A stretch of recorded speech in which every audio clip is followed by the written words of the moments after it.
नमस्कार मित्रांनो. काय असं आमची तयारी चालू आहे 1 जानेवारीची.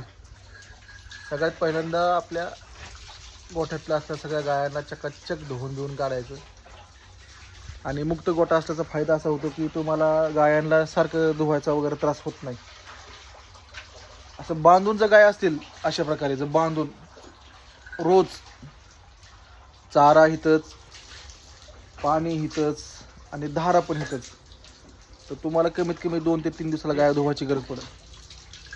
पण जर तुम्ही मुक्त गोठा केला, मुक्त गोठा केला तर तुम्हाला हे काहीच नाही. फक्त सकाळी आल्यानंतर चारा टाकला, धारा काढल्या की डायरेक्ट मुक्त गोठ्यामध्ये सोडून द्यायच्या. अशा प्रकारचं बघा इकडचं नियोजन आहे आपलं गायांचं. बाहेर गाय आहे उभा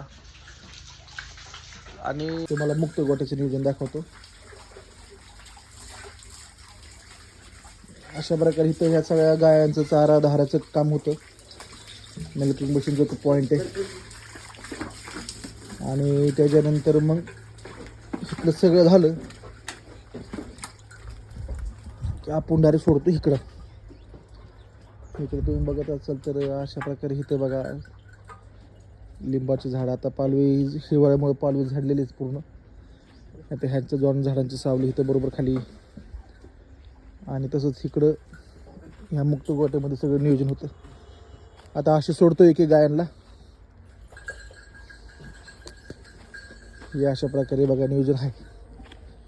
एवढ्या मुक्त गोट्यामध्ये जवळपास तुमच्या कमीत कमी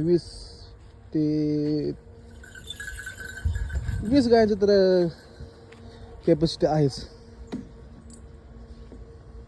हे बारकी चिल्ली पिल्ली तिकडे बाहेर. हे अशा प्रकारचं एक गाय इकडे आतमध्ये येईल. असंच डेअरी फार्मिंग मधल्या जे काही अपडेट आहेत मी टाकत जाईल. आजच्याला एवढंच.